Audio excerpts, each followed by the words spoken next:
I do the shit right.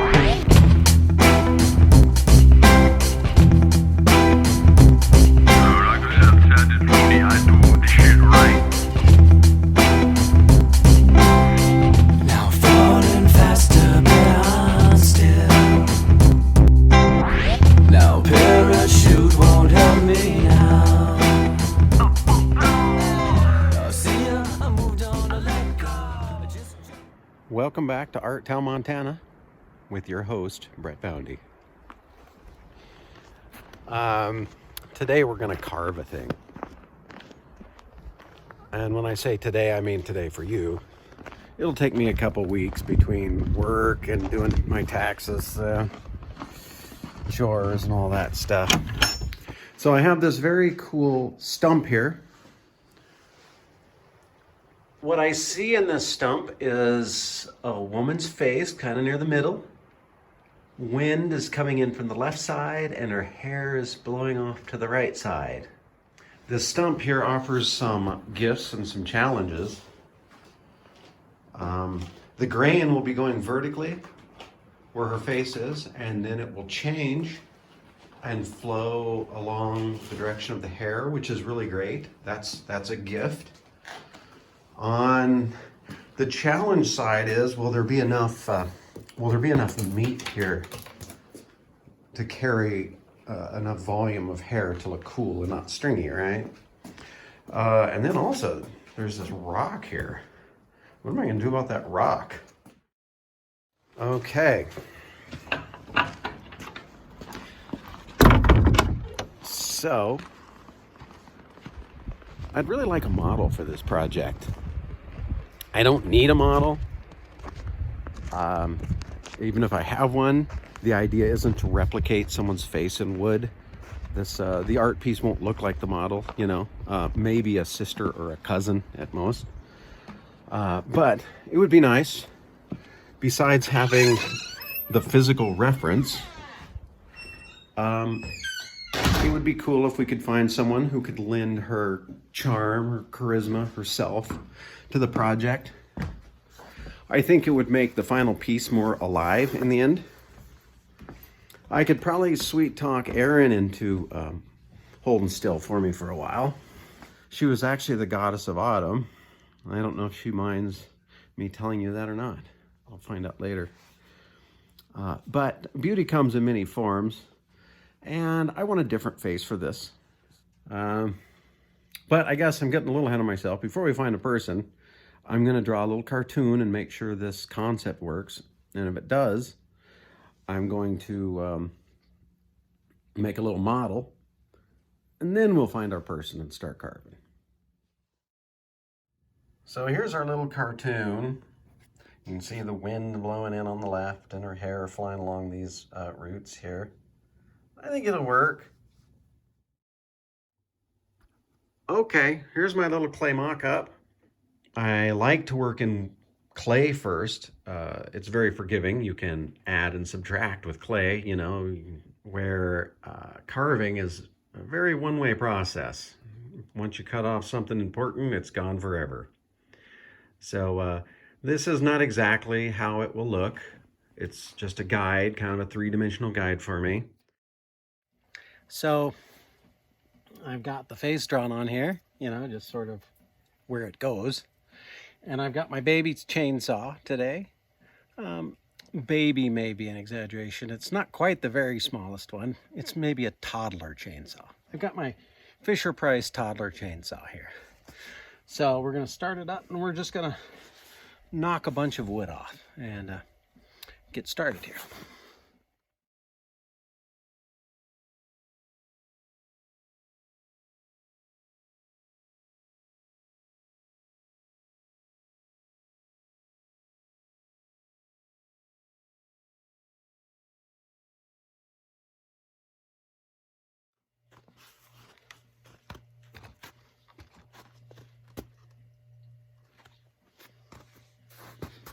Well, remember that rock in the back?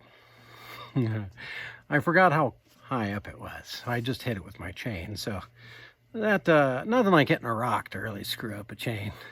So I'm going to have to pause for a while and resharpen that. I'm an idiot. We'll get back to this. Check this out. Here's this rock in the back, and here's where I hit it with the saw. I resharpened with the file, and it's somewhat better, but it'll never be like it was. You can see there's a bit of a punky outside to this wood, so I pulled the face back in just a little bit to get past that so her nose isn't fluffy.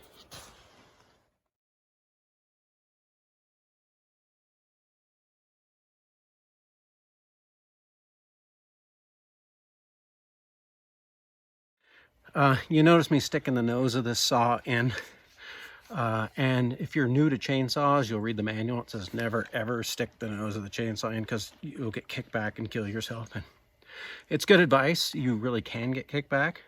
And it is very dangerous sticking the nose of a chainsaw into your work. So it's not recommended. So, you know, if you just have run out and got a saw and you're ready to start carving, maybe don't do that at first.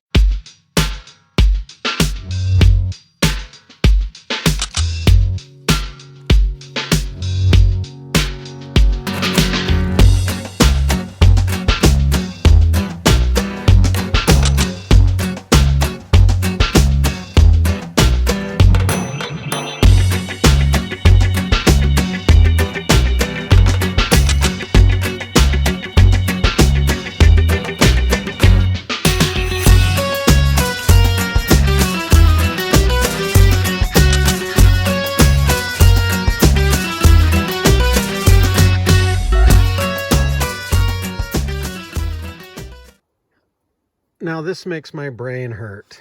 What are the odds that there's going to be a knot right here, almost at her eye, but not quite? You can see kind of the way I've planned her face out. Her eye, middle of her eye should be about there. So that's going to be a problem, having this other thing right there. You know, if it was like on her cheek, it'd be a beauty mark, whatever. But within her eye, that's a real problem. And faces are very interesting, especially women's faces. They are defined by a 1/16 of an inch. And so this could change this from my model a lot. This knot should go in, down just a little, and inward just a little towards the middle. So that's good. As I go down, this thing will shift towards where the eye is going to be. And then if it appears that it's going to be close enough where I can shift the whole face to make this the eye, everything revolves around this spot.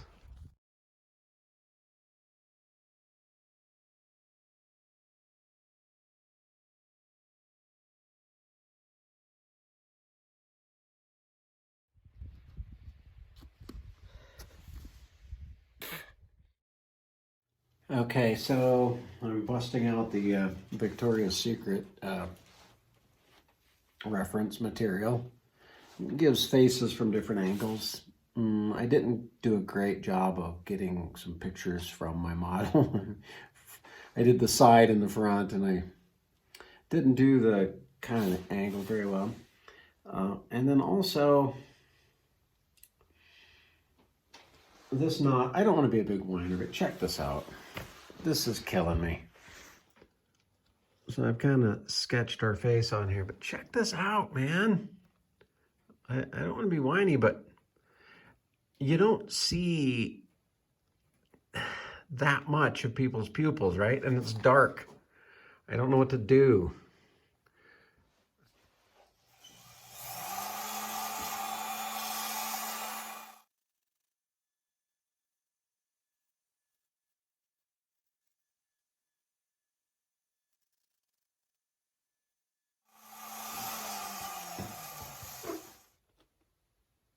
Okay, this is the moment when I say thank you and I'm sorry to Danya, who modeled.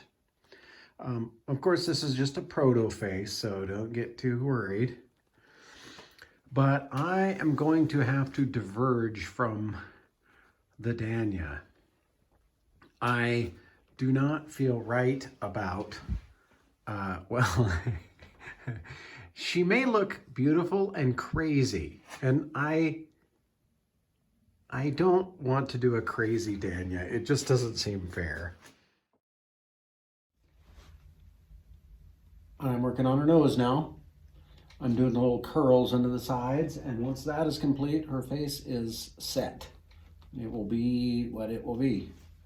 So this face is, it's been interesting. I started with pictures of Danya and kind of started working, and then I got scared that she looked crazy, and so I changed my mind. I've also been kind of looking at Aaron's face, and I've got this, like I said, what is this? Victoria's Secret, this really great girl right here. Oh boy.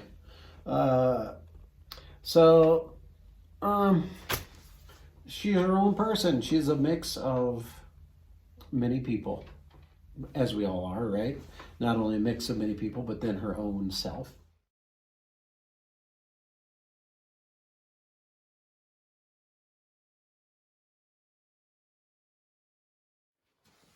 This is being what it wants to be. There's a rock that's about to protrude through here. And if you look at the backside, it's unrelated to the front. Besides this enormous rock, it's rotten right here. It's rotten almost so far, almost too far, almost like into her head. This makes me think I am being challenged to make a piece about duality. I was thinking I could maybe put in copper hair to bring this out, and that would be interesting. Wood and copper, wouldn't it? But maybe it needs something else. Maybe if I really am not scared, what if I carve in here? What if there's something in there? So a friend of mine with some stuff had this lens, and it is going here. I'm going to inset it into the back of her head, and there will be something cool to see in there. The following video footage records some graphic brain surgery, so if you're squeamish, turn this off.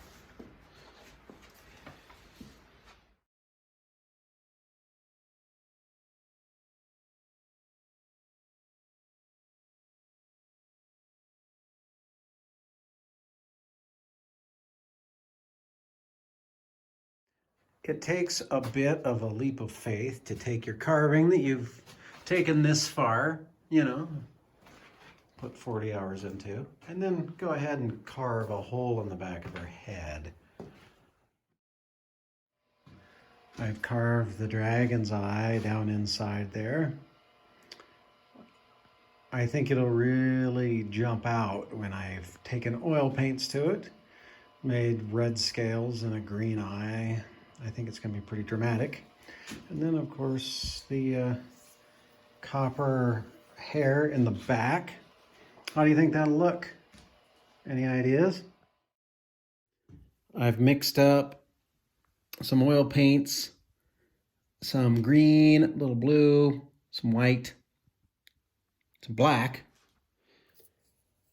Okay, so I've dashed in some blue and green, and I made these little weird, I don't know, little specks, little flecks in the eye with blue against the green.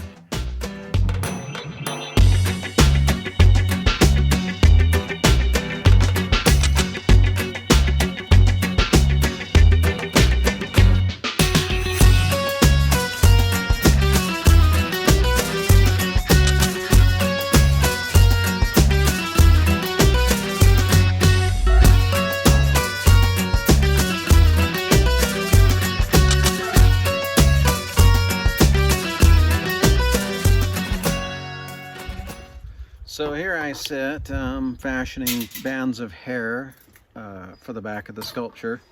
I thought about using wire because it replicates hair so well, but I decided that bands maybe represent hair better, you know? And maybe that's what I want. I want to represent it, not replicate it.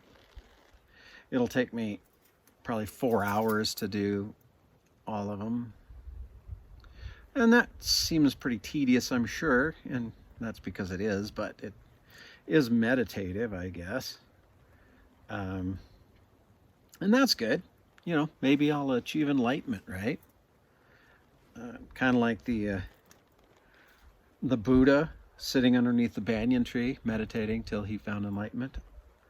I'll be the bounty, meditating underneath the aspen tree till I find enlightenment. Enlightenment is a beautiful thing too. My gal Erin, she wishes enlightenment on her enemies. Well, enemies, people she thinks are bad people, people who are mean or rotten or just generally sucky people. She wishes enlightenment on them, and what a great and beautiful idea, right? I mean, can you imagine being an a-hole your whole life and then you have enlightenment one day and you realize it and you'd feel bad? And that's cool. I mean, that's a pretty fair punishment, feeling bad for being an a-hole and then, you know, trying to make up for it maybe, right? To me, it's a lot more constructive than eternal damnation for being a suckhead, you know. So it's good, you know. Enlightenment, it's the blessing and the curse. You wish it on your friends and your enemies. I don't know. Seems kind of well balanced and good to me. All right, well, you know what? Enough with the philosophy. Let's get back to our fast-paced program. Normally, I don't really believe in painting woodwork, but there's this enormous black spot here that it just kind of doesn't fit in, does it? I mean, it's where the rock's coming through from the back. So, you know, I mixed up some titanium white and some phthalo blue. And we're going to oil paint this piece of wood here. So we're going to go white up high and kind of blue in the lower spots. I'm in a aesthetic no man's land, I think.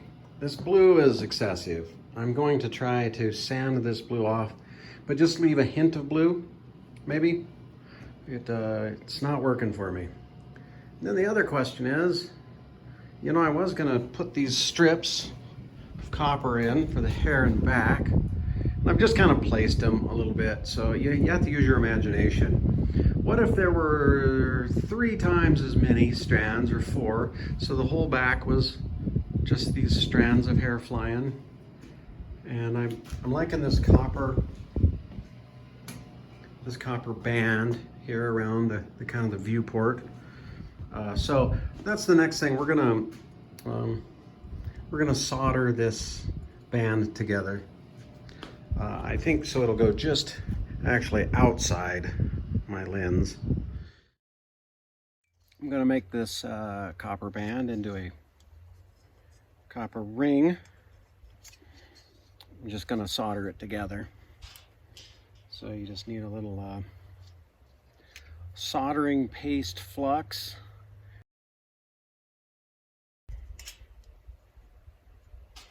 And we hold it together with our trusty vice grips. There. And now we just get our trusty Burns-O-Matic and some solder.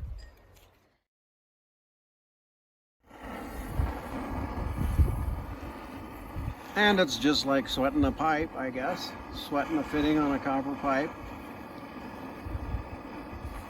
You heat the copper. When it gets hot enough, it'll just suck this solder right in.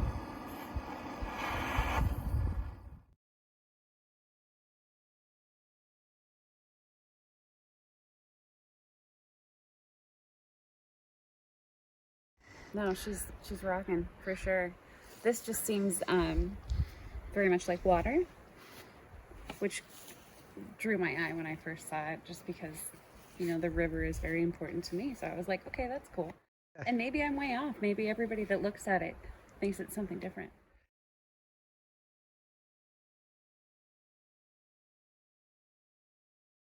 Yeah, no, my brain went straight to the river.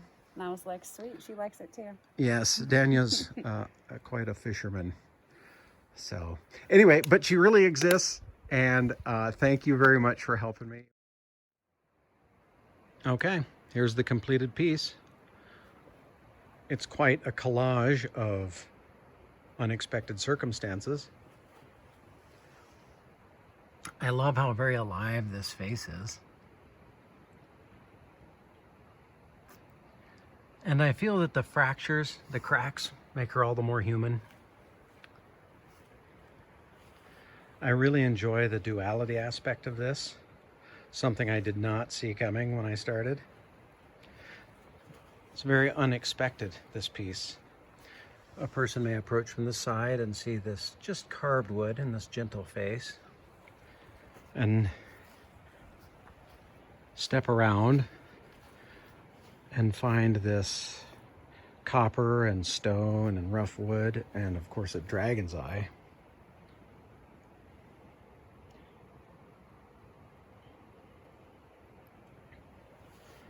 I really enjoy the way the universe stepped in on this one.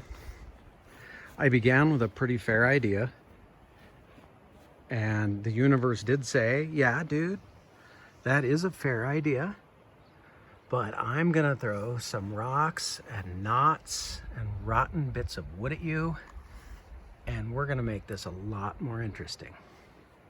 And it is a lot more interesting. I am a little sad that we lost Danya's kind of specific charisma, but I'm super happy that this piece became just what it was meant to be. It's really great. This piece here, I think is interesting that Danya thought was water. Well, because it looks a lot like water. I may have accidentally created a water sprite. A lot of people have remarked that she looks like a bowsprit figurehead, and perhaps they saw this as water too, and their minds went to ships. I also enjoy the interpretation that that is an angel wing. It is quite the shape of an angel wing, isn't it? I kind of wish I'd thought of that myself, but it doesn't matter. It's abstract enough that it can be interpreted many ways, and I think that is really great. I'm going to call this a day. I'm going to say goodbye to you all for now, and I will catch you down the road a little ways. You all take care. Bye-bye.